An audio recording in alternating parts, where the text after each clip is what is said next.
RCF, il est midi. Catobel, le journal dimanche et les radios RCF se mobilisent ce 16 mai pour le Dimanche des médias, la journée annuelle dédiée aux médias chrétiens. Ces médias, ce sont surtout des femmes et des hommes qui se donnent cœurs et âme pour vous offrir des contenus inspirants et guidés par l'Évangile. Pour permettre d'assurer nos missions, les investissements dans le numérique sont cruciaux, mais ont un coût important. Merci à vous d'avoir été avec nous ce soir. Parce que le numérique a un prix, soutenez-nous en faisant un don.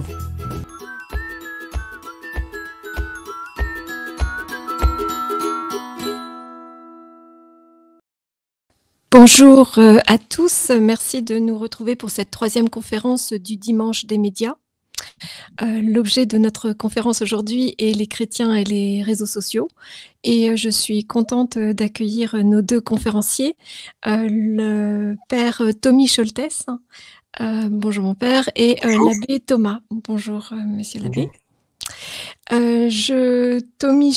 Père Tommy Scholtes, vous êtes prêtre depuis 85. Vous êtes également le fondateur des radios RCF, ici en Belgique, et également le porte-parole des évêques depuis 9 ans. Et en plus de toutes ces responsabilités, vous êtes également chapelain de Saint-Jean-Berckmans, donc l'église rattachée à Saint-Michel à Etterbeek. Exactement. Voilà, et grand utilisateur des réseaux sociaux, et c'est à ce titre particulier outre vos autres nominations qu'on vous retrouve ici ce soir. Monsieur l'abbé Thomas, vous êtes prêtre, vous êtes considéré un peu comme le prêtre 2.0. Vous avez 32 ans et me semble-t-il, vous êtes le responsable de l'UP Notre-Dame de Grâce à Amay, dans le diocèse de Liège.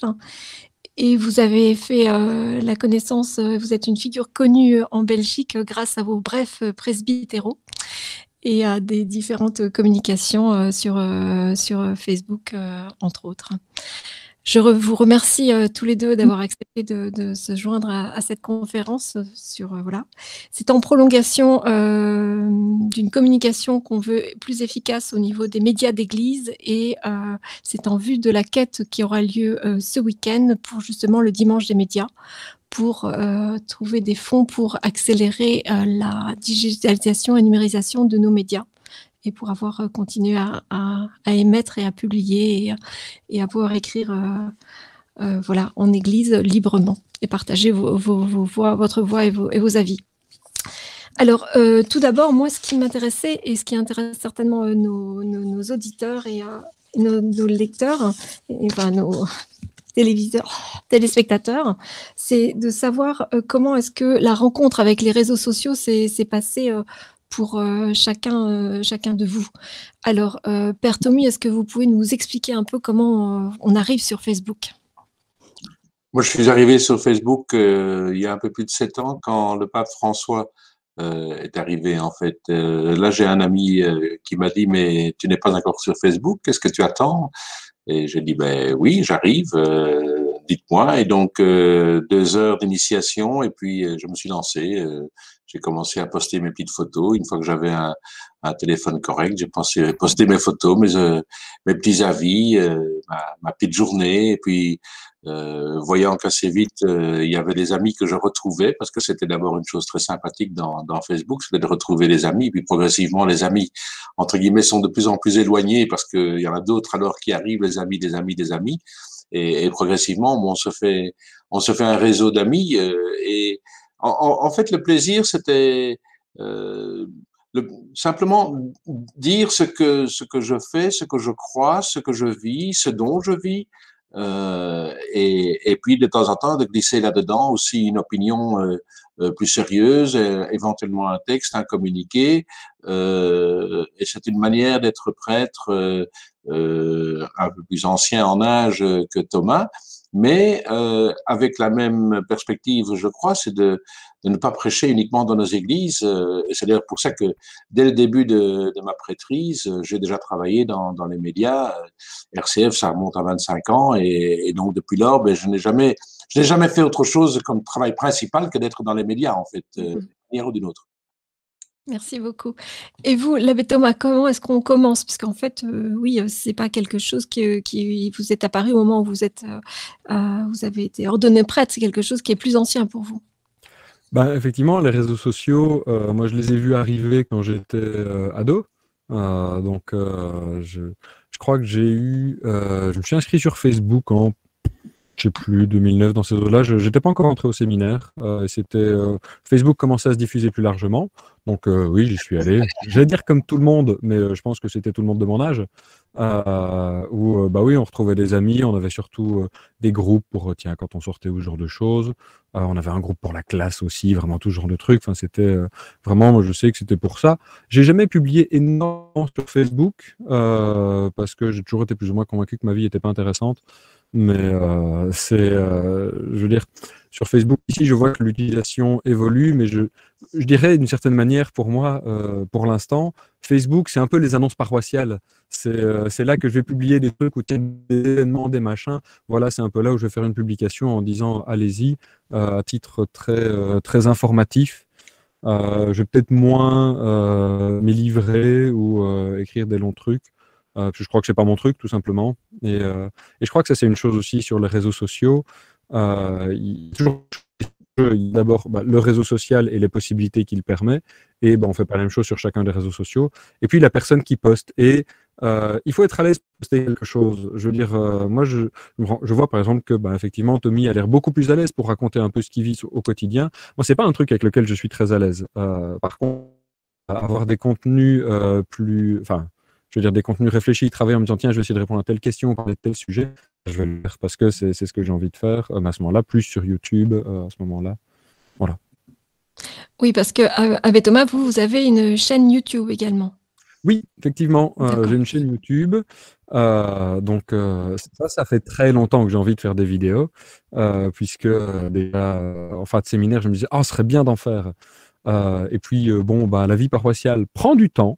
Je crois que je n'apprends rien à personne, enfin j'espère. Bon, en tout cas, si je vous ça prend du temps, voilà. Et donc ici, les confinements ont été la belle occasion un peu pour démarrer, voilà, pour prendre un rythme. Donc ce qui fait que j'ai sorti à la fois des lives sur certains sujets, des vidéos. J'essaye toute une série de trucs. Et il y a aussi des formats plus longs, des formats plus courts. Et là encore, chaque réseau est adapté. Par exemple, une vidéo, les vidéos que je fais en général, c'est entre 5 et 8 minutes. Bon, parfois, j'aimerais bien tenir des vidéos de 3 minutes en me disant je vais faire un format plus court, mais j'y arrive pas, je parle toujours trop. Mais si je veux, par exemple, faire une vidéo en parlant un tout petit truc court, et ben à ce moment-là, je prends mon téléphone et je la fais sur TikTok parce que c'est adapté à des vidéos beaucoup plus courtes et faites plus sur le vif où on donne pour la faire sans se prendre la tête. Qu'effectivement, une vidéo YouTube, c'est autrement plus d'heures de travail pour aborder d'autres choses, plus dans le détail, etc. Mais voilà, effectivement, c'est ce que j'aime bien faire. Ce que j'appelle un peu parfois de la vulgarisation théologique. Parce qu'il y a plein de vulgarisateurs scientifiques et je trouve ça super intéressant. Et bah, pourquoi pas de la vulgarisation théologique, de parler, de raconter, d'expliquer les choses. Voilà. Merci beaucoup. Et donc, Abbé Thomas, c'est plutôt TikTok, Facebook, YouTube. Est-ce qu'il y a d'autres réseaux en plus que vous utilisez fréquemment? Instagram aussi. C'est-à-dire que bah, quand j'ai commencé à faire des vidéos, d'abord j'avais une caméra familiale très efficace. Mais je me suis dit à un moment que ce serait chouette d'avoir de belles images. Et bah, le plus accessible maintenant, c'est les photos numériques qui font aussi caméra. Et donc, du coup, bah, je fais aussi des photos. Et tant qu'avoir quelques belles photos, ben, ça marche aussi parfois de publier des belles choses. Et alors, juste des belles photos, etc. Il y en a aussi qui sont parfois plus des blagues, juste pour faire rire, parce que ça me fait marrer. Je me dis que ça va faire marrer les gens. Voilà. Je suis pas non plus trop là pour me prendre au sérieux. Donc... Père Tommy, je pense que cette tendance à l'humour, c'est quelque chose que vous partagez aussi avec l'abbé Thomas, c'est-à-dire avoir des posts, oui, mais de temps en temps interpellés par l'humour. Est-ce que c'est exact? Mais je crois qu'il faut mettre en tout cas beaucoup de couleurs et des couleurs de la vie dans Facebook. Les gens suivent effectivement des personnes, ils sont amis de certaines personnes, amis Facebook bien sûr. On peut discuter de ce qu'est cette amitié si on veut après, mais c'est quand même un lien. Mettre du vécu, mettre ce que cela suggère visiter une belle exposition de tulipes à Grand Bigard est tout aussi important que de montrer des jolies fleurs qui entourent un hôtel le jour de Pâques ou bien au moment d'un enterrement, parce qu'on peut parler de la lumière, on peut parler de la vie, on peut parler de l'accompagnement, on peut parler de plein de choses qui sont en fait très profondément religieuses et qui, avec un petit air de vie quotidienne, donnent peut-être l'impression d'être moins sérieuses, mais je suis de ceux qui croient que la vie chrétienne, c'est quelque chose de très sérieux, mais qu'il faut pouvoir exprimer à partir de réalités très, très, très concrètes et pas à travers, bien sûr, et Facebook n'est pas du tout fait pour ça d'ailleurs, pour donner des textes théologiques ou des grandes homélies. Bon, si un jour il y a un document vraiment très important, pourquoi pas, mais on se rend bien compte que les gens, enfin, les chiffres parlent d'eux-mêmes, hein, donc de ce point de vue-là, on voit directement ce qui plaît ou ce qui ne plaît pas. Quand on montre qu'on a fait une jolie tente pour célébrer à 50 dehors pendant la première journée, tout le monde est ravi, et si malheureusement cette tente, dans un méchant coup de vent, s'envole et qu'on refait aussi de cette photo-là, ça fait 150 personnes qui expriment leur sympathie et leur désolation par rapport à la chose.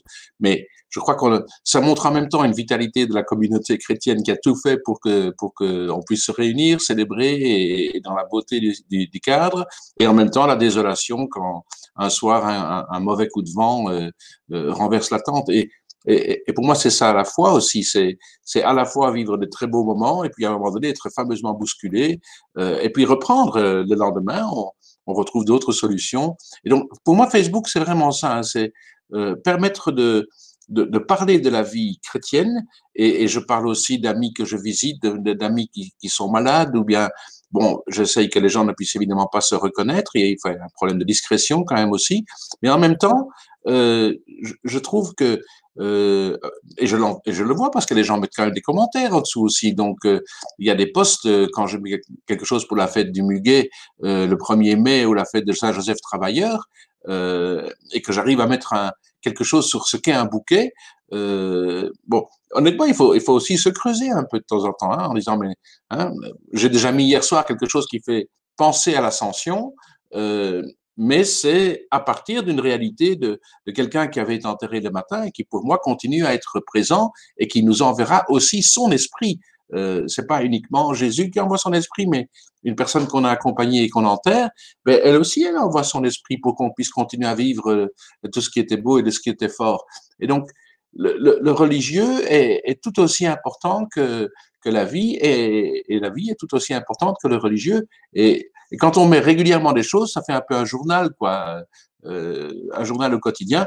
Et puis les gens ne sont jamais obligés de venir. Ça, c'est le grand avantage quand même de Facebook, c'est qu'ils sont pas obligés. Donc là sur ma page personnelle, j'ai 5000 amis.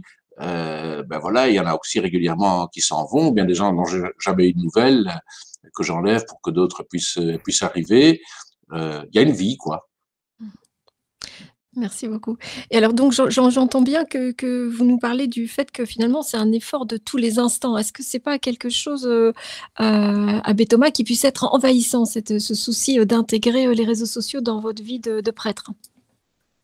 Bah, si, c'est-à-dire que c'est comme pour tout, il faut mettre un cadre, il faut se mettre des règles, et de toutes les manières, il faut apprendre à domestiquer ce qu'on a à faire. Je veux dire, moi, je sais que pour moi, ce que je fais sur les réseaux sociaux, c'est de l'ordre de ma vie professionnelle, c'est pas ma vie privée, et donc, ben, c'est clair que je vais faire ça à certains moments. Et par exemple, ici, moi, je le vois aussi, j'ai un peu, entre guillemets, dans ma tête, un ordre de priorité de ce que je fais en premier et ce que je fais ensuite. Et c'est clair que, ben, je veux dire, pour l'instant, je suis d'abord et avant tout curé de paroisse. Et donc, ben, effectivement, pour l'instant, ici, c'est une nouvelle paroisse où je suis depuis quelques mois. Je veux dire, ma chaîne YouTube, elle est un peu au point mort. Enfin, concrètement, j'ai pas publié la moindre vidéo depuis décembre parce que j'ai pas eu le temps de le faire. Mais après, je pense que c'est comme tout. Je veux dire, à la fois, il faut trouver une juste place dans le pastoral, dans la vie qu'on a, dans ce qu'on fait. Et là aussi, moi, je le vois, nos braves paroissiens ne sont pas réfractaires non plus à ça. Ils prennent et ils voient l'importance de la chose. Notamment, enfin, concrètement sur YouTube, je fais un peu deux choses. Les vidéos, ça pour l'instant, j'en ai plus fait depuis plusieurs mois, mais je fais toujours des lives de prière pour l'instant qui sont, enfin, tant qu'on n'a pas encore l'occasion de se rassembler à beaucoup pour les célébrations dominicales, je le fais et je vois que ça parle à du monde parce que j'ai en moyenne entre 35 et 50 personnes chaque dimanche qui suivent. On continue le live, alors des gens avec qui on échange, parce que c'est l'avantage d'un live, on peut discuter, échanger dans le chat, etc., parler des lectures du jour, ce genre de choses. Et il y avait toujours, pour qu'on n'entende pas que ma voix, parce que je suis convaincu d'avoir une belle et jolie voix, mais bon, c'est lassant après une heure, et donc, histoire de ne pas avoir que ma voix, que ce soit d'autres personnes qui enregistraient les lectures. Alors, au début, quand j'étais dans ma précédente paroisse, il y avait tout un groupe de lecteurs de l'unité pastorale. Je vais demander qui voulait bien en enregistrer. J'avais fait un calendrier, chacun m'envoyait des lectures. Ici, maintenant, je les enregistre à la messe que je célèbre. Comme ça, mes braves paroissiens qui ne seraient pas capables de prendre cette part dans ce passage numérique, ben, ils le prennent quand même un petit peu et ils sont contents de le faire. Et du coup, dans l'autre sens, les gens qui viennent écouter ce temps de célébration, ce temps de prière, ils entendent les lectures du dimanche lues dans une assemblée et on entend les gens qui répondent.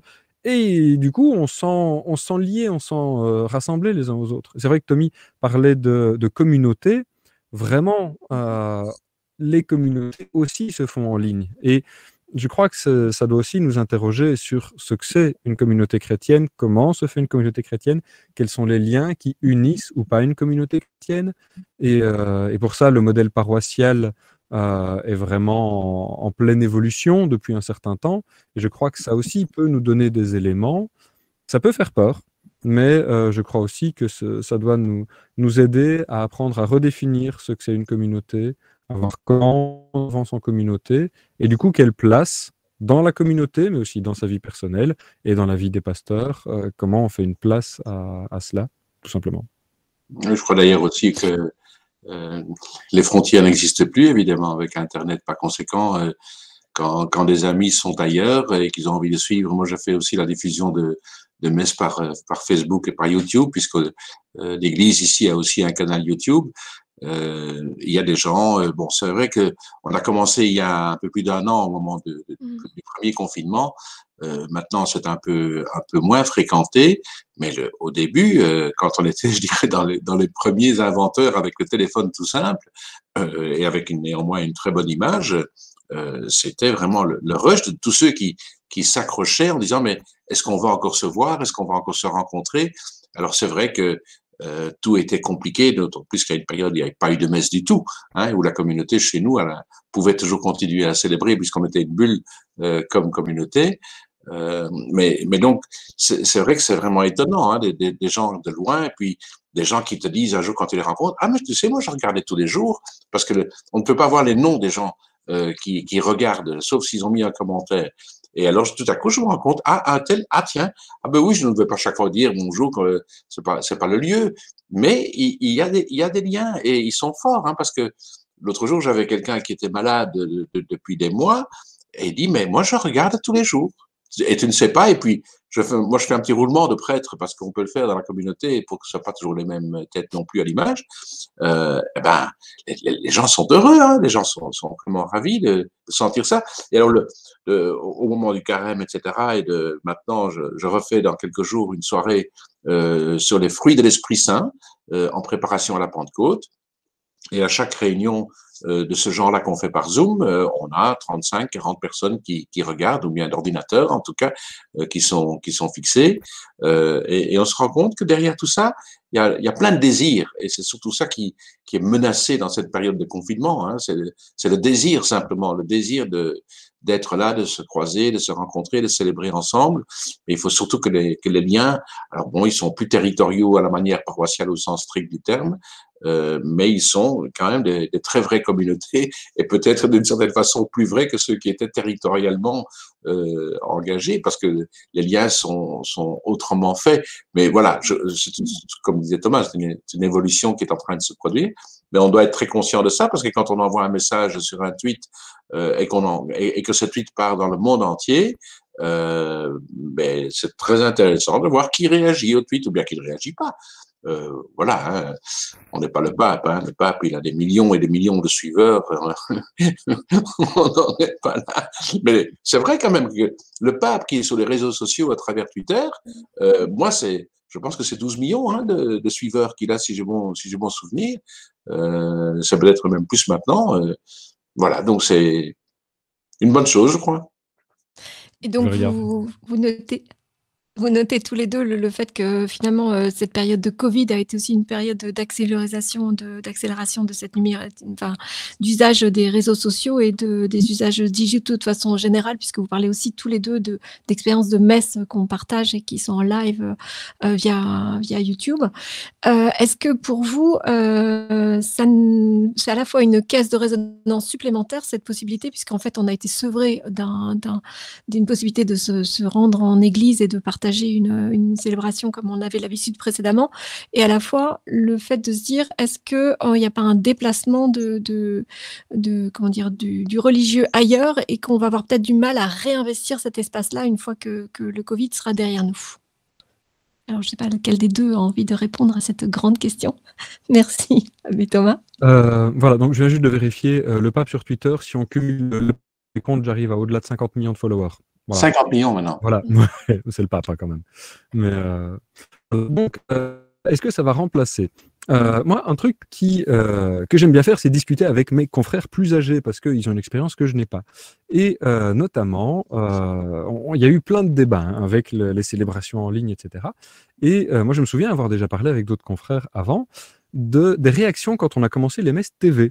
Alors moi, je ne l'ai pas vécu, évidemment, le début des messes TV, enfin je m'en souviens pas, je suis né en 88, donc, mais je sais que, de ce que j'ai compris, les réactions étaient « les gens ne vont plus venir à la messe, les gens ne vont pas vouloir se bouger, etc. » Alors qu'au final, on se rend compte que les gens qui veulent venir à la messe ou que ça touche vont quand même y venir, mais que ça a permis à des personnes qui n'étaient état de venir ou pas toujours, etc. Ou même parfois juste on est malade, on a une grippe carabinée, mais on a quand même envie de suivre, ben on va regarder la messe à la TV. Et j'ai l'impression que ici c'est alors évidemment mutatis mutandis la même chose. C'est-à-dire que évidemment que c'est pas exactement le même débat puisque l'outil est différent, mais je pense que multiplier les canaux n'abîme pas les précédents, vraiment. Et donc, je veux dire. Avoir une prière en ligne sur YouTube, ça n'est pas une célébration dominicale en présentiel. C'est pas la même chose. C'est pas pour ça que l'un est mieux que l'autre. Ça ne veut pas dire que ça répond plus à la demande, mais ça répond à des demandes différentes. Il y a des gens qui sont prêts à donner de leur semaine pour lire un post Facebook sur Jésus et ce sera leur nourriture spirituelle pour la semaine. Il y a des gens qui sont prêts à se déplacer pour aller 1 heure à la messe, 1h30 si c'est loin et que le prédicateur prêche longtemps. Mais voilà, c'est pas la même chose, c'est pas le même investissement. Et je crois qu'effectivement, c'est important de pouvoir fournir à des gens le plus de possibilités. Et là où je le vois aussi, par exemple, c'est que donc avec les vidéos que j'ai faites, bah, évidemment, je les pense quand même pour un certain public. C'est-à-dire qu'il n'y a pas de public idéal ou de public absolu. Tous les publics sont différents. Et donc, évidemment, je l'imagine pour une audience, en général des gens que j'imagine être entre, allez, mettons 16 et 40 ans, avec des gens aussi qui sont un peu extérieurs, qui ne connaissent pas le vocabulaire ecclésial. Et j'ai déjà eu des retours, et la plupart des retours que j'ai sur les vidéos que je fais sont des retours de gens qui disent « Ah, je ne connaissais pas, je découvre ». Et effectivement, comme je le dis, c'est de la vulgarisation, c'est avoir un pied dedans, c'est découvrir, c'est avoir un petit truc. Après, j'ai déjà aussi eu d'autres retours, notamment de l'un ou l'autre théologien qui me disait que c'était plein d'imprécisions, que c'était vraiment pas parfait. Évidemment, c'est clair que, je veux dire, une vidéo de 8 minutes sur la chaire de vérité, bien sûr que je vais pas avoir le temps de faire un historique complet. C'est pas le but. C'est évidemment qu'il va y avoir des imprécisions et que je n'ai, faut être honnête, ni le temps ni l'énergie pour faire une thèse sur la chaire de vérité et pouvoir dire exactement ce que c'est. Mais c'est pas le but. Le but, c'est de faire découvrir quelques éléments aux gens. Et ben, je crois que le public que ça touche ne s'y trompe pas et essaye de suivre. Et c'est là que aussi il faut être honnête en disant c'est une introduction, c'est un début, c'est pas parfait. Je sais que le travail que je fournis, je veux dire, je rendrai ça, j'aurais rendu ce genre de truc ou même ce genre de contenu, même si indépendamment de la forme, pour mes cours de théologie au séminaire, oh, ben, j'aurais pas eu des beaux points, évidemment. Mais c'est une introduction, c'est un tout petit début. Et je crois que vraiment, là, c'est de voir chacun à la nourriture qui lui convient et d'en fournir le plus possible ne va pas abîmer nos paroisses, ne va pas abîmer nos communautés actuelles. Au contraire, ça va leur permettre en fait de vivre d'autant plus, puisqu'il y a parfois des choses qu'on n'a pas le temps ou l'énergie ou la possibilité de faire en paroisse, mais qui vont être possibles avec d'autres choses. Et je crois que ça, c'est important. Si je peux encore prendre une petite comparaison, puis après, promis, j'aurai la parole. On a, mon unité pastorale précédente, on avait un petit feuillet hebdomadaire où, avec le curé, on essayait de faire un petit édito chaque semaine. Et donc, on expliquait des petits trucs, vraiment, mais des choses simples, et souvent, on essayait de l'ancrer très localement. De dire, tiens, voilà, pourquoi est-ce qu'on fait des professions de foi, expliquer un peu d'où viennent les professions de foi, puis de dire, bah voilà, cette année, on a fait ça, on a fait ça, on a fait ça, et expliquer pourquoi. À côté de ça, on a le journal Dimanche, qui lui, ben, évidemment, en période de profession de foi, va aussi en parler, avoir un article, qui va être autrement plus fouillé, qui va amener d'autres choses. Les deux se complètent, les deux sont intéressants, et il n'y en a pas un qui va faire qu'on ne va pas envie d'avoir à lire l'autre. Eux amènent des choses différentes et se soutiennent mutuellement. Et je crois que ça peut nous aider à relire aussi tous ces usages des réseaux sociaux. Mais je crois d'ailleurs aussi que même très, très officiellement, le pape, au début du confinement, célébrait tous les matins la messe à Sainte-Marthe. Ça prenait 40 minutes. Le pape y parlait avec une petite homélie je dirais, de bons curés, enfin, on pourrait même dire d'excellents curés. Et ça n'avait rien à voir avec les grandes cérémonies de la place Saint-Pierre, un jour de Pentecôte avec 40 000 personnes. Et je pense qu'il y a des centaines de milliers de personnes qui ont regardé cette messe parce qu'il y avait aussi une traduction simultanée, etc. Et toute la première période du confinement a vraiment été soutenue pour beaucoup de gens par cette messe extrêmement simple du pape qui était digne d'une petite messe paroissiale, entre guillemets, ordinaire. Il y avait d'ailleurs presque personne, pour des raisons qu'on sait.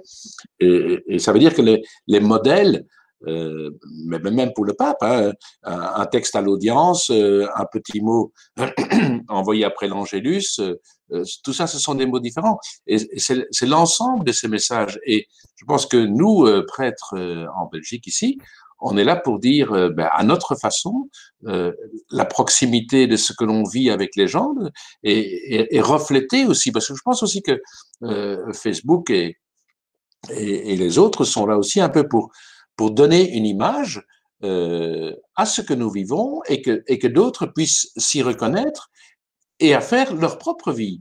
Je pense que c'est la force de Facebook, c'est que si c'est bien vécu, alors bien sûr, il y a comme partout, il y a des excès, il y a même des choses inadmissibles de temps en temps, mais en même temps, il y a un reflet où chacun peut dire ce qu'il est, ce qu'il vit, interpeller et prendre des positions aussi, et même dans les débats que l'on peut connaître en Église, il y a des positions aussi, parfois des gens qui engagent très fort, certains ils vont même trop loin, hein, parce que d'une certaine façon, ça fige aussi parfois les opinions. Hein. Les gens se cachent parfois aussi un peu derrière des noms de famille qu'on n'identifie pas vraiment. Et donc, quand on connaît beaucoup de monde, on ne sait pas très bien toujours qui c'est, encore qu'on identifie finalement vite les quelques-uns qui vont un peu trop loin. Mais c'est ça qui est passionnant. Parce qu'après une homélie dans une église, il y a peu de gens qui, à la fin de la messe, sur la place de l'église, disent au curé, à votre homélie, ceci ou ça. Alors que si on la diffuse sur un chat, sur YouTube, il y a des commentaires en dessous, hein, et les gens disent, on a aimé, ou bien, vous voulez pas expliquer un peu ceci? Et en temps de confinement, on peut parfois reprendre un peu d'énergie pour expliquer les choses. Et donc, finalement, le dialogue est presque plus réel dans le confinement que dans la vie habituelle où, après la messe, les gens, ils bavardent entre eux, quoi. Et vous, Abbé Thomas, est-ce que c'était l'expérience de devoir modérer ou faire face à des commentaires agressifs ou qui demandaient plus de questionnement, c'est quelque chose qui va parfois bousculer?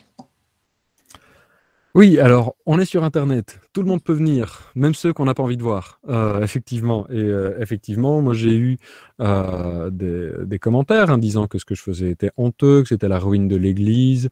Bon, après je sais, hein, je suis le signe de la crise des vocations, on prend ce qui passe, que voulez-vous. Mais effectivement, c'est ça, bah, parfois, et c'est là, je pense que aussi il faut pas avoir peur d'avoir des outils, d'utiliser les outils de modération. En fait, il y a des choses que, dans une situation sociale, je dirais habituelle, c'est-à-dire avec des gens en présentiel, il y a des choses que des gens n'oseront jamais dire. Je veux dire, enfin, je sais pas si Tony a plus d'expérience que moi de célébration de messe en public, mais je veux dire, quelqu'un qui se lève et qui insulte, ça n'arrive pas en assemblée. Jamais. C'est, ou alors, si ça arrive, on se dira que cette personne a un problème ou est vraiment en très grande souffrance. Et je dirais, on va presque prendre soin d'elle, mais voilà. Sur Internet, c'est courant. Voilà. Et donc, effectivement, des gens vont arriver dans le chat, vont raconter une blague, vont raconter n'importe quoi. Et là, moi, j'ai déjà dû appeler quelques fois au calme dans le chat. Alors, il y a deux manières. Il y a soit en le disant comme, je veux dire, la communication, elle n'est pas symétrique dans un live. On parle, je suis aux commandes. C'est moi qui parle. Et les gens, ils peuvent mettre les commentaires dans le chat. Mais si je prends le parti de ne pas y faire attention, les gens vont pas tellement les relever ou pas trop regarder, parce que tout le monde ne regarde pas le chat non plus dans un live. Si je vois qu'il y en a qui sont en train de se disputer, ce qui arrive rarement, mais parfois ça arrive, à ce moment-là, j'essaie de dire aux gens de se calmer, est-ce qu'on est là pour ça? Est-ce que vraiment c'est ce qu'ils veulent? Et puis parfois aussi, bah, il y en a qui viennent juste, enfin c'est des trolls quoi. Et un troll, il va juste spammer pour spammer, il va embêter, etc. Et à ce moment-là, des outils de modération qui permettent de bloquer la personne, d'empêcher ses commentaires d'arriver, etc. Et ça m'est déjà arrivé, oui, Bon, je n'ai jamais été au point où je me suis dit c'était trop dur, parce que ça demande de la concentration. Quand je fais un live, en général, moi je suis tout seul, donc je dois me concentrer pour ne pas raconter n'importe quoi, c'est bien, voir que toute la technique fonctionne, et en plus réagir au chat. Alors qu'en plus dans le chat, il y a un clown qui fait n'importe quoi, c'est perturbant, et je sais qu'on m'a déjà dit il y avait un ou deux lives où vraiment il y avait beaucoup de trolls, et vraiment c'était compliqué à gérer. Et je sais que quand il y a des streamers qui ont un peu plus, à ce moment-là, il y a toujours des modérateurs externes qui, eux, ont la responsabilité de nettoyer le chat, etc. Parce que sinon, on s'en sort pas. Mais effectivement, on voit qu'il y a aussi, et là je pense que c'est lié à la structure même des réseaux sociaux. Les réseaux sociaux ne sont pas des entreprises publiques, gratuites et sympathiques, c'est des entreprises privées qui cherchent à faire du bénéfice. Et sur quoi vont-ils faire du bénéfice? Eh bien justement sur les interactions. Et le réseau social se fiche que l'interaction soit positive ou négative. Et en général, c'est plus facile de réagir quand on est énervé que de réagir parce qu'on trouve quelque chose de beau. Et donc, effectivement, on voit que les publications où il y a clash, où ça s'énerve, vont être beaucoup plus mises en avant que des publications où les gens disent oh, c'est etc. Ce qui ne va pas amener beaucoup de débats, en fait. Mais, effectivement, par écrit, on a peut-être sur l'attention, on pense pas à l'autre personne qui est de l'autre côté, et donc parfois des débats très virulents ou même carrément des insultes ou de la mauvaise foi ou vraiment. Et alors ouais, ça peut parfois dégénérer. Et pour ça, personnellement, j'essaie de réagir le moins possible parce que voilà, grand adage sur Internet, don't feed the troll, faut pas le nourrir parce que sinon il va continuer. Donc ne pas réagir et le laisser s'éteindre ou bloquer directement parce que on voit très vite en fait la différence entre quelqu'un qui veut débattre et qui est peut-être maladroit dans sa manière de le dire, quelqu'un qui vient pour condamner. Et vraiment, moi je le vois, on a souvent, et il faut être honnête, la plupart du temps, ceux qui viennent pour me dire que ce ne sont pas des athées, ce ne sont pas des gens qui sont contre l'Église. C'est bien souvent des chrétiens qui trouvent que je ne suis pas chrétien comme eux pensent que je devrais l'être, que je ne suis pas prêtre comme eux pensent que je devrais l'être, et vraiment avec des attaques parfois très très dures et des choses qui ne sont pas régulièrement pas vraies, en croyant aussi que l'image qu'on voit sur les réseaux sociaux, c'est exactement ce que je fais en paroisse.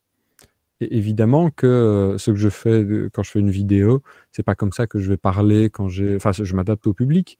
Mes vidéos sont pensées pour un public jeune qui ne connaît pas bien l'Église.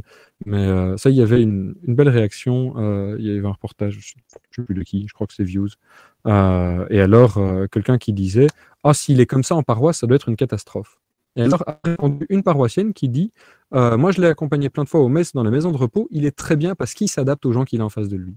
Et effectivement, oui, alors, je ne suis pas en train de dire que je suis le meilleur en maison de repos, mais évidemment que quand je suis en maison de repos, je ne vais pas parler comme dans mes vidéos parce que c'est pas la même chose, bien sûr. Et ça, les gens qui le voient, ils ont un prisme, un point de vue, une chose qu'ils voient.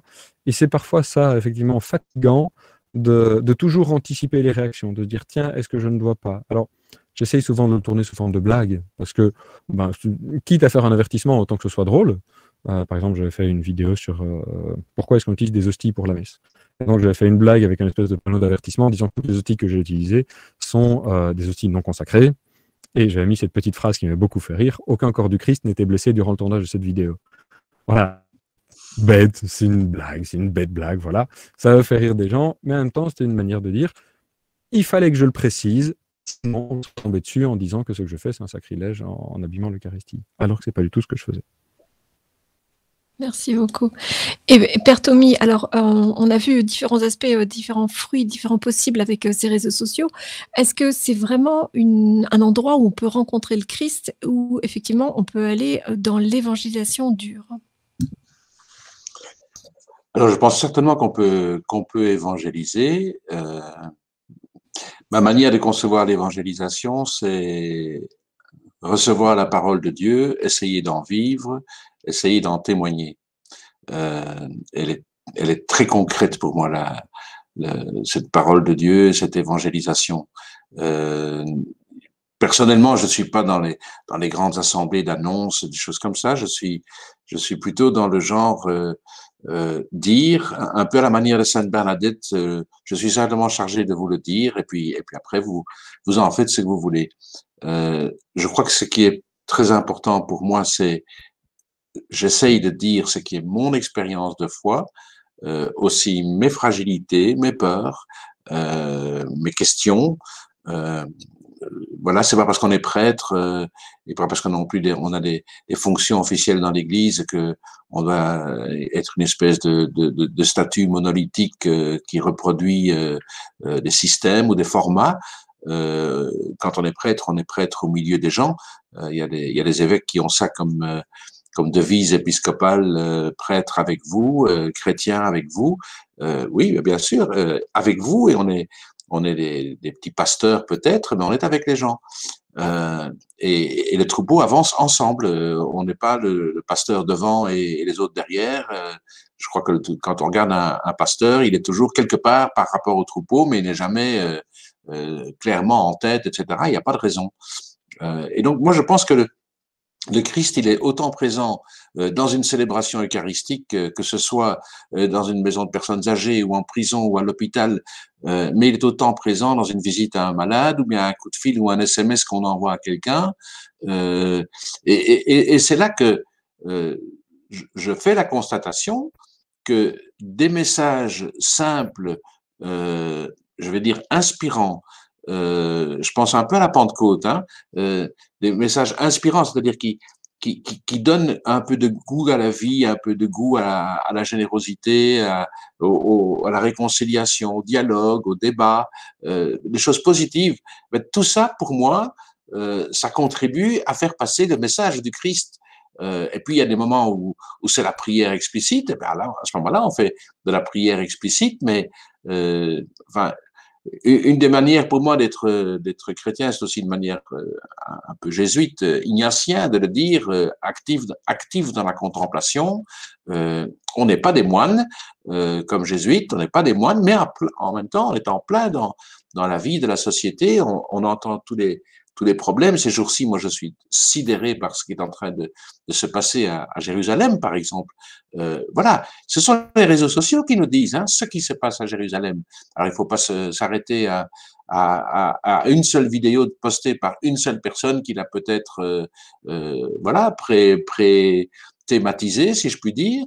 Mais c'est par là qu'on entend la vie du monde. Le Covid en Inde, si on n'avait pas les réseaux sociaux qui nous montrent des milliers de personnes aux portes des hôpitaux et qui ne peuvent pas avoir autre chose qu'une bouteille d'oxygène quand ils l'ont, moi, ça me donne de la chair de poule, hein, parce que ici, on a été on a presque été saturé mais là, c'est pas saturé, c'est complètement impossible, quoi. C'est bloqué. Et ça, ce sont les réseaux sociaux. Et ça aussi, c'est la foi. Ça aussi, c'est l'évangélisation. C'est essayer de prier ici pour les gens de là-bas. Et si on connaît des gens là-bas, parce que par la force des choses et des années, on a toujours des amis qui sont ailleurs, ben, c'est de leur envoyer un message. Moi, j'ai envoyé un message hier à notre ancien guide à Jérusalem. Je dis, de pouvoir recevoir de toi un message maintenant, ça me donne de la chair de poule. Et il m'a dit, mais merci Abouna Tommy, parce qu'il m'appelle toujours Abouna, père pour l'arabe. Hein. Et donc, je dis, allez, vive les réseaux sociaux, quoi. Avec quelques mots et même un échange un peu plus fourni, on a été en contact. Et je sais que lui, pour le moment, il n'est pas capable mentalement, spirituellement, de mettre un message parce que il est choqué par ce qui est en train d'arriver. Mais en même temps, c'est ça l'évangélisation, c'est-à-dire une présence du Christ au milieu de la vie. C'est comme ça que je le perçois. Abbé Thomas, quelle est votre expérience de l'évangélisation par les réseaux sociaux? Ben, l'évangélisation, c'est, je dirais, annoncer l'évangile. Ça semble idiot de dire ça, hein, mais ça veut dire que quel que soit, je dirais, on pourrait parler en termes de niveau ou quoi, mais je veux dire, c'est pas des cours, c'est pas une école, il n'y a pas un score à atteindre. On est plus comme les disciples d'Emmaüs qui, bah voilà, ils marchent. Bon, eux, ils sont en train de repartir de Jérusalem.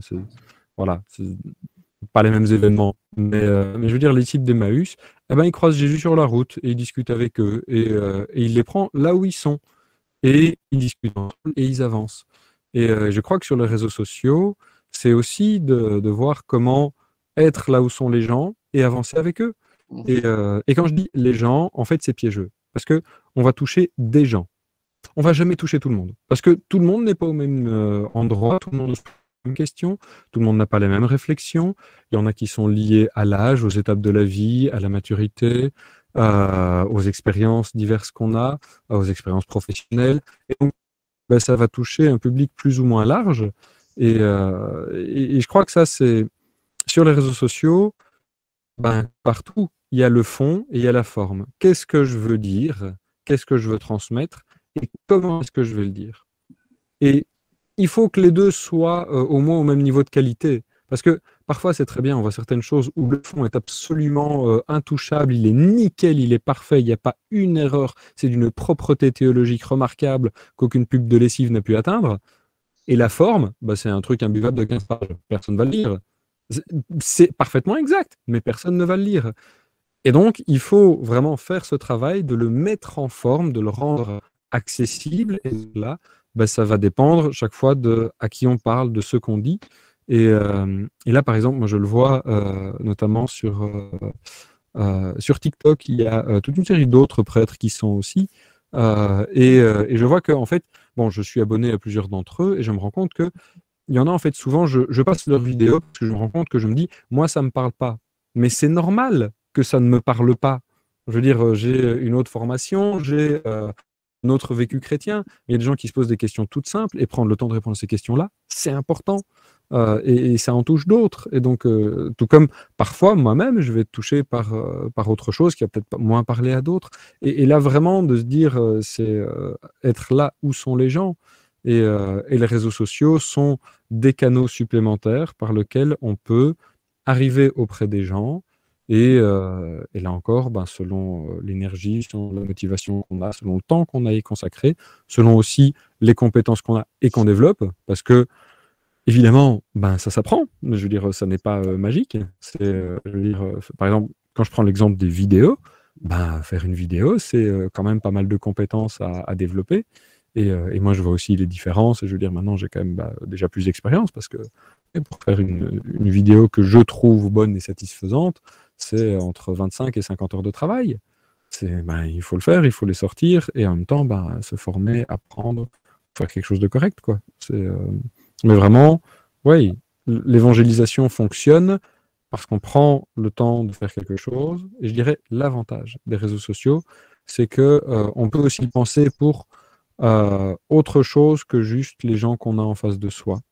Quand on est en paroisse, on va répondre aux demandes de l'unité pastorale de la paroisse.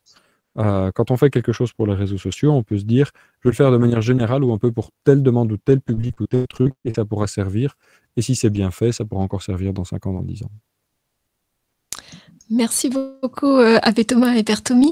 Alors, je rappelle que cette conférence est enregistrée et qu'elle va être diffusée ce soir. Et on peut la retrouver sur www.dimanchedesmedias.be et également sur RCF. Je vous propose d'aborder maintenant le temps questions-réponses. Et comme elle va diffuser en différé, je me permets de transmettre les questions qu'on m'a déjà transmises. La première, c'est quels sont concrètement les moyens mis en place par l'Église belge pour soutenir les prêtres et les paroisses dans leur visibilité en ligne sur les réseaux sociaux? Y a-t-il des formations, une allocation, un budget pour ça? Alors, je ne sais pas lequel de vous deux veut répondre à cette première question. Moi, je vais bien commencer à répondre et puis Thomas complétera puisque, en tout cas, il y a eu un vif encouragement de la part des évêques au début. Puisqu'il n'y avait pas de possibilité de messe au début, donc du confinement. C'est clair. Moi, je pense que globalement, l'encouragement est grand et je n'ai pas entendu beaucoup de critiques dans ces milieux-là pour dire un tel fait des choses qui sont pas bonnes ou des choses de ce type-là. Je pense que l'encouragement devrait même être plus fort encore. Mais c'est vrai que tout le monde n'a pas non plus ni les compétences, ni l'équipement, ni les idées. Enfin, je pense que c'est pas si simple. Alors, fondamentalement, il y a la possibilité dans beaucoup de lieux associatifs d'avoir des formations qui existent, mais je ne suis pas certain que le désir soit grand chez beaucoup de prêtres. Ceux qui sont déjà dedans, ils y font des très chouettes choses. Je pense pas que le désir soit chez tout le monde. Et il y a peut-être aussi chez certains en disant bon, c'est pas important, ça c'est de la perte de temps. Il y a aussi un peu ce point de vue-là chez certains. Mais bon, peu importe. Mais il y a des formations qui existent, en tout cas dans les différents diocèses. Il y a des temps. Je pense en particulier au vicariat du Brabant wallon récemment. Ils ont organisé toute une formation pour ceux qui voulaient, et il y en a plusieurs. Et donc, alors des allocations, non, ça je ne pense pas. Mais moi, je propose que la personne qui pose la question prenne contact avec son diocèse, avec son évêché, le service com. Il y a un service com dans tous les évêchés, et qu'on l'interpelle en disant là-bas, qu'est-ce que vous faites pour qu'il y en ait plus et encore de meilleure qualité? Ça, c'est ma première petite réponse, mais je pense que Thomas a peut-être une manière de voir les choses. Alors, évidemment, d'abord, donner à la collecte ce week-end, puisque c'est la collecte pour le dimanche des médias. Voilà. C'est toujours utile, les collectes prescrites. Mais non, concrètement, il y a un peu deux choses. Il y a un peu la communication institutionnelle et puis la communication plus... allez, je ne vais pas dire privée, c'est pas le bon mot, mais plus personnelle. La communication institutionnelle, là, effectivement, il y a des fonds, et c'est nécessaire d'avoir des fonds pour ça, que ce soit par exemple RCF, Catobel, etc. Et ça, on est dans quelque chose qui est plus de l'ordre de la presse traditionnelle, en fait, avec d'autres moyens, mais de la presse traditionnelle. Puis, il y a tout le reste, effectivement, que ce soit les réseaux sociaux, mais pour moi, une feuille paroissiale et un réseau social, c'est la même chose d'une certaine manière. C'est une initiative personnelle ou à l'échelle d'une paroisse ou d'une unité pastorale, mais entre guillemets, un groupe de personnes qui se connaissent, qui vont le faire ensemble. Et pour ça, je crois que de manière locale, on peut donner des moyens. Donc, par exemple, imprimer une feuille paroissiale, on peut se dire, OK, on va prendre une partie de l'argent de l'unité pastorale pour ça, ça vaut la peine, c'est important. Tout comme, moi, je vois, par exemple, ici, pour les vidéos ou les lives que je faisais, j'ai une fabrique qui m'a dit, écoute, ça sert pour les cultes, nous, il y a une partie du budget qui nous reste pour tel machin, si tu veux, on peut l'attribuer pour ça. J'ai racheté des barrettes de RAM pour que mon ordi tourne mieux et pour pouvoir mieux faire les choses. Voilà, c'est une manière aussi d'avoir des moyens. Après, les moyens, c'est une question qui va se poser en deuxième habituellement. La première question à se poser, c'est qu'est-ce que j'ai envie de faire? Parce que concrètement, l'outil, et je veux dire, là, on a à peu près tous et toutes un outil qui marche, le smartphone. Il faut être honnête. Avec ça, on peut faire des vidéos remarquables d'une certaine manière. Quand je vois, par exemple, sur YouTube, YouTube a énormément évolué ces 15 dernières années. Et les premiers qui ont commencé à faire des vidéos YouTube, et qui maintenant sont des gens qui ont parfois des empires audiovisuels ou presque, ont commencé avec un matériel moins performant que ceci, parce qu'avec ça, on sait faire la vidéo et le montage et la publication avec un seul outil. Tandis que avant, on devait tout nécessairement passer par un ordinateur, une caméra, un micro, etc. Des logiciels qui coûtaient cher. Maintenant, je veux dire, vous voulez faire des petites vidéos pour parler de Jésus, allez sur TikTok, faites-vous plaisir. Il y a tous les outils de montage, c'est super bien fait, ça marche bien, c'est efficace. Et je crois que là aussi, il faut oser se lancer. Et pour se former, effectivement, Tommy parlait, il y a des services comme dans tous les diocèses, mais il y a aussi, je veux dire, vous voulez savoir comment faire telle vidéo ou tel machin ou tel truc, tapez-le tuto et puis ce que vous cherchez à faire sur Google. Je veux dire, pour ça, il est votre ami et il pourra vous aider. Donc, il y a énormément de trucs. Pour être honnête, je n'ai jamais pris le moindre cours de montage vidéo ou quoi. Et j'ai regardé, j'ai suivi je veux dire, des vidéos, des trucs gratuits, des astuces. Et c'est à force qu'on s'améliore. Alors, il faut être honnête, hein, je ne travaillerai jamais pour le cinéma. Donc, c'est pas grave d'avoir un truc qui n'est pas au niveau d'un montage cinéma. Évidemment que je rêverais d'avoir le temps de faire ça, mais bon, je ne vais pas non plus prendre 6 mois pour faire une vidéo de 8 minutes en laissant la parole de côté. Mais voilà. Et je crois que là, vraiment, c'est d'oser, d'essayer et de se dire, de trouver aussi peut-être ce avec quoi on est le plus à l'aise naturellement. S'il y a des gens qui font des très belles photos, sur Instagram, c'est le réseau pour. Si vous aimez bien faire des petites vidéos, des petites blagues en parlant, allez sur TikTok. Si ce que vous préférez, c'est écrire des trucs, si vous aimez écrire des trucs un peu sur Facebook, si vous aimez avoir des petites punchlines, allez sur Twitter, c'est fait pour. Donc vraiment, je crois que là, c'est de trouver aussi là où les plateformes qui sont le plus adaptées. Et c'est vrai que moi, je me rends compte pour ça que il y a des plateformes que j'utilise beaucoup plus que d'autres parce que il y en a sur lesquelles je me retrouve qui sont des outils qui moi me parlent et à travers lesquels j'arrive à parler, tandis que d'autres, ça ne me parle pas du tout. Et pour le financement, quand on arrive aux limites de son outillage, là, on peut commencer à chercher du financement et il y aura des gens pour donner. Il y aura toujours des gens pour donner, surtout, il faut être honnête, en Église, je veux dire, autant on n'est effectivement pas richissime, autant pour de l'audiovisuel, on est rarement sur des montants astronomiques, en tout cas des montants qu'on ne sait pas débloquer, sauf si on va effectivement dans des montants pro, mais concrètement, en général, on n'a pas besoin de ça. Mais effectivement, c'est d'abord d'essayer de faire des trucs, et puis quand on voit que ça botte, etc., la question matérielle, elle vient après en se disant, OK, qu'est-ce que je veux faire, de quoi est-ce que j'ai besoin pour faire plus, pour faire mieux, et pour aller plus loin. Merci beaucoup. Il y a des questions qui sont effectivement plus de l'ordre, qui en prolongation de ce qu'on a déjà évoqué maintenant, qui sont quels conseils pouvez-vous donner aux prêtres moins expérimentés qui hésitent à se lancer sur les réseaux? Ou bien, il y a une question assez proche quid des personnes croyantes qui n'osent pas s'afficher sur les réseaux sociaux? Et là, je pense que c'est une question un peu différente de s'afficher sur des pages avec un thème religieux. Que pouvons-nous faire pour les encourager, les encourager à oser, à s'exprimer et à partager? Est-ce qu'il n'y a pas une question du réinvestissement au-delà, c'est pas une question uniquement des prêtres et de la question digitale et des réseaux sociaux, mais en tant que nous, chrétiens et aussi acteurs pastoraux investis dans la vie du NUP, qu'est-ce qu'on peut faire et pourquoi est-ce qu'il faut qu'on le fasse?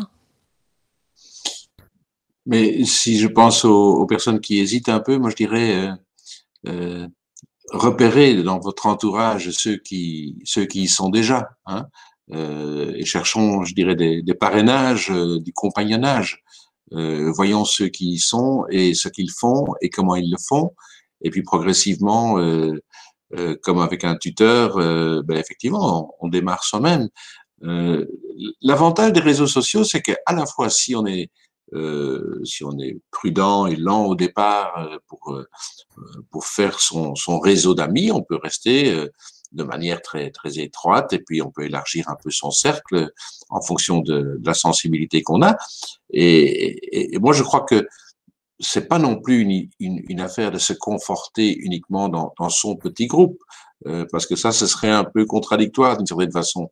Encore que, on a le droit, les anciens élèves d'une école peuvent avoir un groupe Facebook en disant, tiens, on raconte des histoires nos années passées au collège, bon, ça a tout son sens et c'est possible. Mais si on veut être un peu plus dans le partage d'opinions, dans le milieu associatif ou société, ou bien religieux, ben, on peut trouver non seulement des groupes, mais on peut aussi exprimer de temps en temps quelque chose soi-même dans un groupe où on est plus ou moins entouré de gens que l'on connaît. Alors, c'est vrai que de temps en temps, il y aura peut-être des gens qui diront oui, mais moi, je ne suis pas d'accord avec vous, mais c'est pas non plus très grave hein, d'avoir quelqu'un qui nous dit quelque chose. Donc, le tout est de voir comment on discute. Comme on le disait au début de notre rencontre, il y a une manière de discuter qui montre que on a vraiment intéressé de discuter avec des points de vue un peu différents, sans s'exclure, sans se condamner. Alors, je pense que la numérisation, enfin, c'était la première conférence de notre semaine ici. Emmanuel Tourpe en a parlé avec beaucoup de force et de précision. On en a d'ailleurs largement parlé dans le journal Dimanche aussi, y compris dans l'édition spéciale que je me permets de rapidement montrer, le journal Dimanche du Dimanche des médias. Bon, il le dit, la numérisation est un fait. Donc, on n'a pas le choix, on n'a pas le droit de dire « Ah oui, ça ne m'intéresse pas ». Ou alors ça veut dire qu'on rate non pas une révolution, mais une évolution naturelle qui est en train de se produire, qui nous dépasse, qui va beaucoup plus vite que ce qu'on imaginait. Il y a 10 ans, on n'aurait jamais pensé avoir un téléphone en main avec lequel on aurait pu faire tout. Hein. Il y a des gens qui n'ont presque plus besoin d'ordinateur aujourd'hui et qui, avec un bon téléphone, ont un ordinateur en poche. Et c'est même pas nécessairement le plus gros des téléphones. Ça, c'est une réalité de la numérisation dont il faut tenir compte et on est ravis de pouvoir faire et des paiements et de se prendre un billet de voyage dans les prochaines semaines quand on pourra de nouveau voyager. Ben voilà, on pourra le faire avec son téléphone et envoyer des photos de son voyage et dire qu'on est bien arrivé et dire que la grand-mère, on lui envoie tous nos baisers. Ben oui, mais tout ça, c'est sympathique, quoi. Ça, c'est les réseaux sociaux. Et donc, ce qu'il faut pouvoir dire à quelqu'un qui hésite, c'est comme quand quelqu'un apprend à nager, hein, c'est attends, je te tiens par la bouée pendant un moment, par le gilet de sauvetage, et puis à un moment donné, tu te rends compte que tu nages tout seul, ou bien qu'un enfant roule tout à coup à vélo tout seul, alors qu'il a roulé sur 5 roues pendant quelques semaines, ben, tout à coup, il peut y aller tout seul.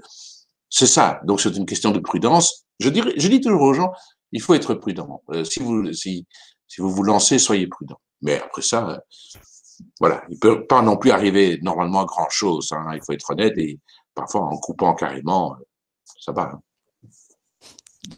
Alors, j'ai une autre question d'un certain Frédéric. Est-il possible de diriger les débats sur les réseaux sociaux vers d'autres sujets que l'habituel, tous pédophiles, le sexe, les homosexuels?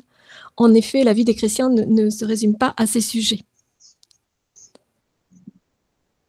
Oui, bien sûr qu'on peut.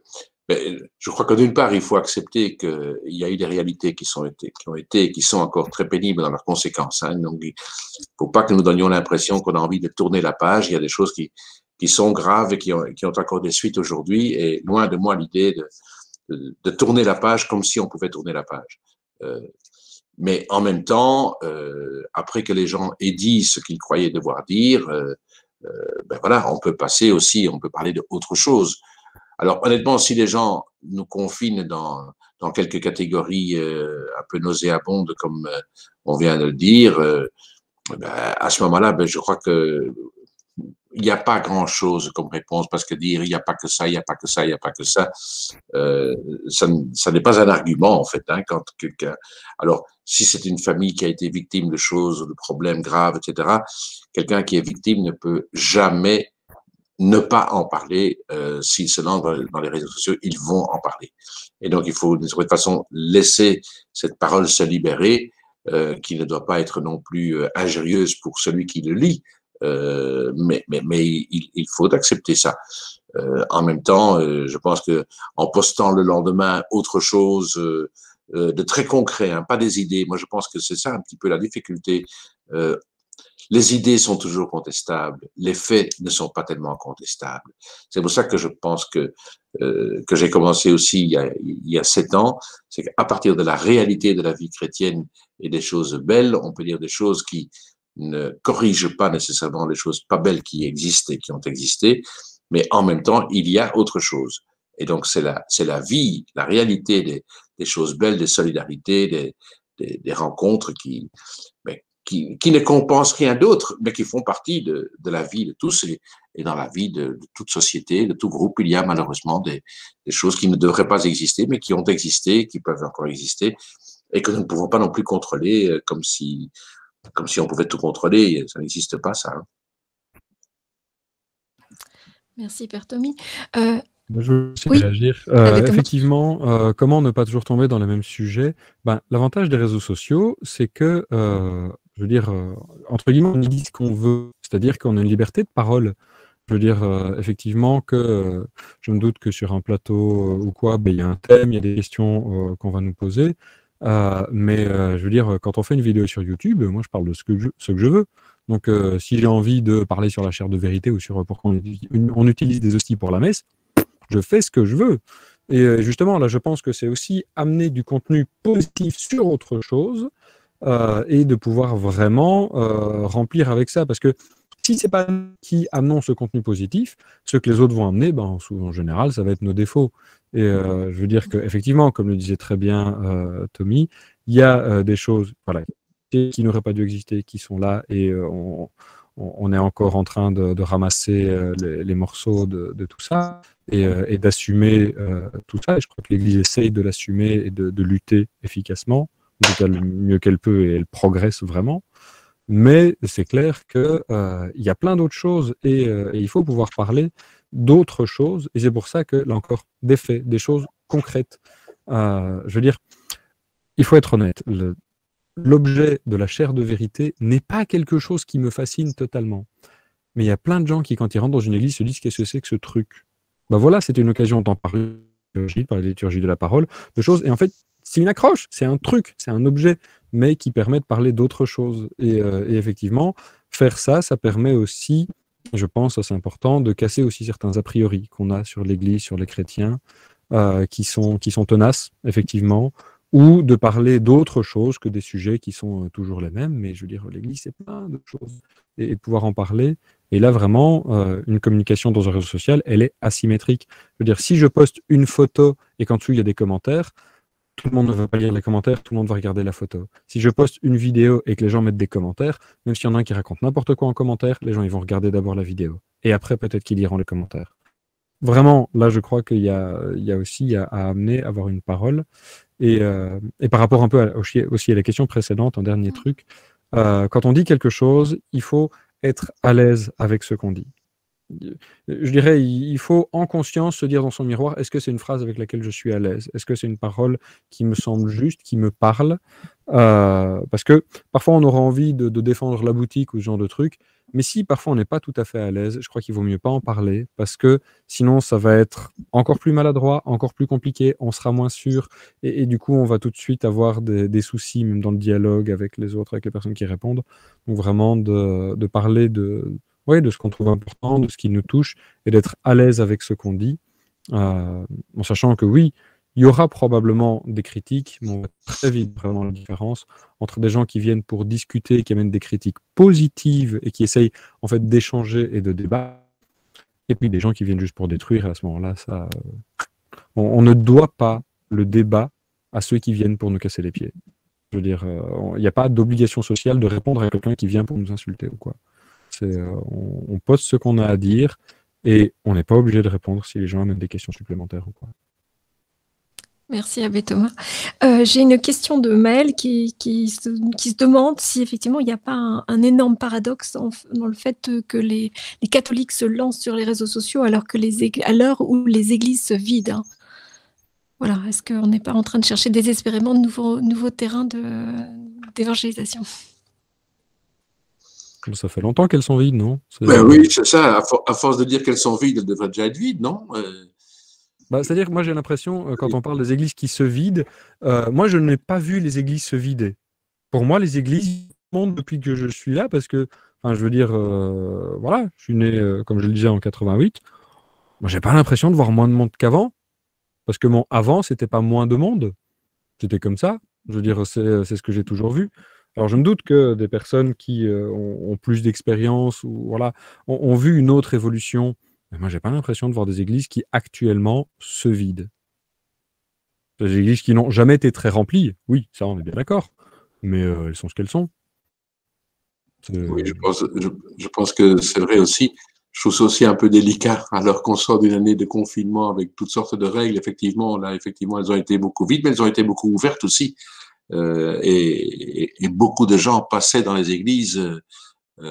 Bon, alors c'est vrai que il y a peut-être, si on prend quelques critères, moins de baptêmes, moins de mariages, moins de funérailles religieuses, hein, si on regarde ces choses-là.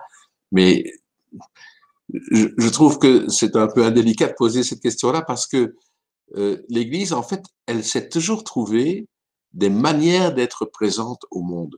Quand il y avait des mouvements, quand beaucoup de gens étaient chrétiens, eh ben, il y avait tout à coup la jeunesse catholique, il y avait les jeunesses rurales, il y avait les syndicats, il y avait les mutuelles, et il y a toujours eu des manières d'être au monde. Hein, les équipes Notre-Dame, les équipes de foyer de tout genre, les équipes du Rosaire, enfin bon, il y a plein de choses.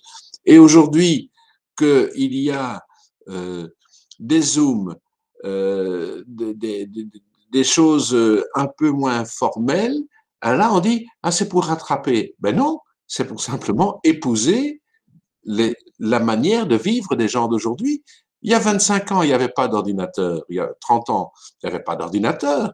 Donc, évidemment, on ne pouvait pas parler de ceci. Mais il y a 30 ans, ben, il fallait uniquement être chez soi pour téléphoner à quelqu'un. On ne pouvait pas. Hier soir, j'ai suivi une réunion en partie dans ma voiture par Zoom, et je l'ai suivi dans ma voiture. Peu importe, je ne voyais rien de l'écran, évidemment, mais je pouvais suivre la réunion tout à fait prudemment. Je roulais calmement et je suivais. Ben, ça, j'ai jamais fait encore, hein, de suivre une réunion comme ça. Donc, l'Église est simplement capable de rejoindre les problèmes des gens là où ils sont. Enfin, capable. On essaye de faire ce qu'on peut. Oui, et alors, il me semble aussi que bien souvent, quand on parle de l'Église, on pense à l'Église hiérarchique. Alors, les prêtres. Mais c'est pas que ça l'Église. L'Église, c'est le peuple de Dieu, c'est tous les chrétiens. Et donc, bah, du coup, il y a des chrétiens sur les réseaux sociaux, donc nécessairement, il va y avoir des paroles de foi. Et ça, effectivement, c'est un mouvement qu'on observe bien souvent. La hiérarchie arrive après.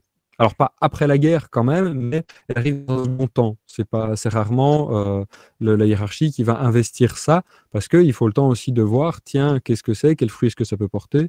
Et voilà, ça, effectivement, il y a quelque chose de ça, mais je ne pense pas que ce soit lié au fait d'une baisse de la pratique ou quoi, mais c'est plus, ben voilà, il faut un temps d'adaptation à se dire, ok, c'est un nouveau terrain où on peut effectivement annoncer l'évangile, mais je veux dire, et l'Église hiérarchique va arriver en second, mais ça a été aussi tout au long de l'histoire de l'Église, la hiérarchie arrive entre guillemets ou intervient quand il y a besoin, mais tant qu'il y a des choses qui se vivent et que voilà, les gens le font très bien aussi entre eux. Et l'Église, c'est tous les chrétiens. C'est pas juste Tommy et moi, quoi. En 1987, Thomas, tu n'étais pas encore né puisque tu es né en 88. Eh bien, en 87, il y avait des réunions mensuelles organisées par le frère Ferdinand Postwick de Maretsou sur l'évolution numérique de l'Église.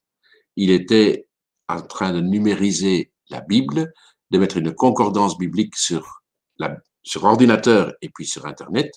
Nous sommes en 1987-88. Eh bien, il avait entièrement raison et j'ai participé à ces réunions parce que j'étais à ce moment-là à la commission des médias au niveau interdiocésain. Eh bien, le groupe Télécommunio, qui existait alors, avait tout vrai. Et parce que dans l'Église, il y a des gens qui se sont intéressés de près à la chose, ben, finalement, de plus en plus de gens. Et alors, c'est sûr qu'on n'a pas parlé de tous les enjeux, hein, parce que il y a tous les enjeux qui sont derrière et que la hiérarchie, elle est aussi préoccupée par des questions de protection de la vie privée, des choses comme ça. Hein. Donc, derrière ce que nous disons de positif parce que nous sommes sur le terrain, il y a parfois des enjeux juridiques dont il faut aussi mesurer le poids. Et donc, ce que moi je trouve le plus important, c'est pas que l'Église hiérarchique soit dessus, c'est que des hommes et des femmes soient dans les réseaux et qu'ils les fassent vivre et qu'ils leur donnent une certaine couleur, y compris d'espérance et de dialogue, Et la question hiérarchique, ben, elle vient un peu après. Mais soyons francs, les médias catholiques, dans leur structure, c'est une émanation quand même soutenue par la conférence épiscopale et largement subsidiée par la conférence épiscopale. Et ça fait 20 ans qu'on y croit et qu'on investit dedans. Hein, et donc, c'est quand même une preuve que on n'arrive pas non plus tout à fait les derniers. C'est pas la hiérarchie au sens fort du terme, mais il y a clairement un encouragement en disant mais c'est plutôt votre travail aussi, hein, c'est plutôt le travail des laïcs d'être présents, et les prêtres ils peuvent y être, mais il y a quelques prêtres dans les médias, hein, il y a encore Éric de Beuquelard que tout le monde connaît aussi du côté francophone, il y a Christophe Rouard, recteur adjoint au sanctuaire de Beaurain, il y en a quelques autres, il y a Pierre Anosset, donc on n'est pas non plus les seuls. Il y en a en Flandre, je pense Nicolas Saint-Aubin, qui est un jésuite qui écrit aussi bien en néerlandais qu'en français d'ailleurs, et qui est là-bas, il porte vraiment la fonction d'être curé Internet. C'est sa mission, d'être curé Internet. Ben, il y a comme ça un tas de gens qui existent. Bon, la France, je ne vais pas les énumérer, il suffit de taper prêtre ou bien chrétien plus Internet et les gens vont arriver. Hein. Merci beaucoup, Père Tommy. Effectivement, il y a énormément de gens qu'on pourrait citer. J'imagine que vos sources d'inspiration avant de vous lancer, pour vous lancer sur les réseaux, sont diverses et nombreuses, qu'elles se trouvent à la fois sur les réseaux eux-mêmes et en dehors, comme des sources théologiques ou des rencontres personnelles que vous pouvez avoir fait ou vous faites encore. Mais en mot de conclusion, quel serait pour vous le message synthétique que vous voudriez passer à nos auditeurs et téléspectateurs? Allez Thomas, vas-y, premier. Parce que Bon, plus sérieux, vas-y Tommy, je t'écoute. Non, un des personnages que j'ai beaucoup apprécié dans ma vie de prêtre, c'est le père André Roberti.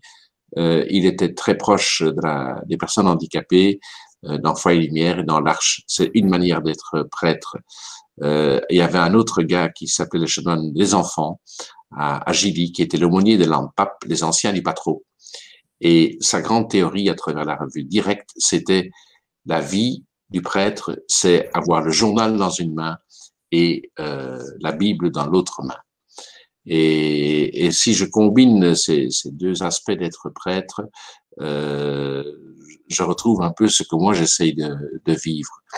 Et je pense que si le chanoine des enfants vivait aujourd'hui, eh bien il aurait un ordinateur aussi dans sa troisième main. Mais l'essentiel n'est pas ça. L'essentiel, c'est de dire quand je suis prêtre, quand je suis chrétien, parce que finalement, ce que je fais, n'importe quel chrétien peut le faire, c'est vivre et si on veut en témoigner, c'est dans l'évangile que nous lisons aujourd'hui même d'ailleurs, hein, c'est un évangile qui nous invite à témoigner.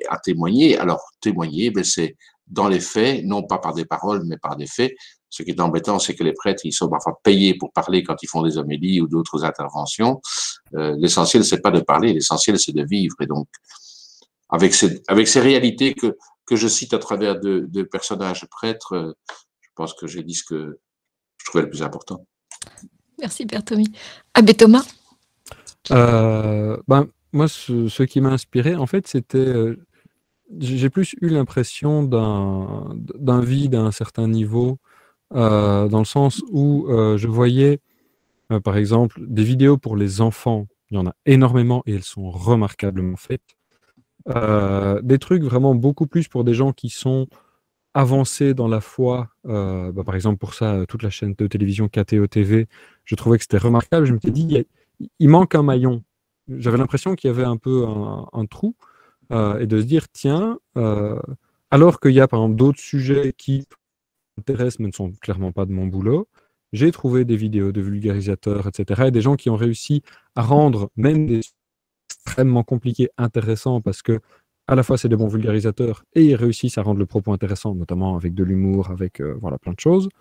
Et de me dire, pourquoi pas essayer. Et c'est après en cherchant qu'effectivement, j'en ai plus trouvé, notamment sur le net anglophone, Là, il y en a plus. J'ai pas trop de noms en tête, j'avoue. Mais de se dire aussi, on a plein de moyens. Utilisons tous les moyens à notre disposition. Tout comme nos prédécesseurs ont utilisé tous les moyens à leur disposition. Et la réflexion qu'on avait eue en cours de morale sociale, évidemment, je vais mal citer le prof parce que je me souviens plus de tout. C'est-à-dire qu'il parlait, alors, de 2 papes successifs, je pense que c'est Pie XI et Pie XII, mais je suis vraiment plus sûr. Donc, je suis plus sûr. Mais il disait, il y en a un qui a écrit toute une série d'encycliques, etc. Et l'autre, pas du tout. Pourquoi ? Parce qu'il a fait énormément d'interventions radiophoniques. Effectivement, la radio commençait à se répandre très largement. Et au lieu d'avoir des lettres comme avant, lui parler à la radio. Et de se dire, du coup, les personnes de l'époque ont eu vraiment un impact. Alors, ça a peut-être laissé moins de traces dans le temps, peut-être, mais malgré tout, ça a laissé un impact. Tout comme d'autres aussi à leurs époques, Saint-Augustin notamment, qui a laissé une trace énorme derrière lui dans l'Église, parce qu'il a utilisé tous les moyens de son époque, qui n'étaient pas du tout les nôtres, mais il les a laissés, et en ayant aussi, comme un peu Tommy tout à l'heure, pour l'anniversaire de son ordination épiscopale, c'est 30 ans je pense, d'ordination épiscopale, il disait « Pour vous je suis évêque, avec vous je suis chrétien ». Je crois que vraiment, je ne suis pas plus légitime comme chrétien quand je parle, quand je dis des choses. Bon, j'ai une charge qui fait que j'ai une expérience pour certaines choses. J'ai aussi une formation qui fait que je sais peut-être plus facilement parfois mettre des mots sur les choses. Mais je ne suis pas plus légitime comme chrétien que d'autres. Et ce que j'essaie, c'est de porter des paroles, parfois les miennes, parfois celles des autres, notamment avec des lives où j'essaie toujours d'être avec quelqu'un d'autre. Et de se dire, on a un grand terrain de jeu et d'action pour annoncer l'évangile. Ce serait dommage de s'en priver. Allons-y. Et du coup, financer ces terrains d'action en donnant pour Catobel, RCF et je vais voir les 3... Et dimanche, voilà, c'était ça. Donc n'hésitez pas, comme ça on fait la pub à la place des autres. Voilà, le dimanche des médias, c'est ce dimanche. Donnez, comme d'habitude, votre brique. On voit aussi sur l'écran, il y a Radio RCF qui est derrière aussi. Oui, effectivement. Voilà, ils en ont besoin aussi. Oui. Merci à vous deux. En tout cas, alors je rappelle, j'ai eu la joie d'échanger avec le père Tommy Scholtes, qui est donc le représentant des évêques, le porte-parole des évêques en Belgique francophone depuis 9 ans, et l'abbé Thomas Sabadini, qui est donc le responsable de l'unité pastorale des Notre-Dame des Grâces à Amé, sur la question des réseaux sociaux et des chrétiens. Je vous remercie d'avoir écouté ou d'avoir vu cette conférence, cette dernière webconférence qui en fait, je la rappelle, est la dernière d'une série de 3.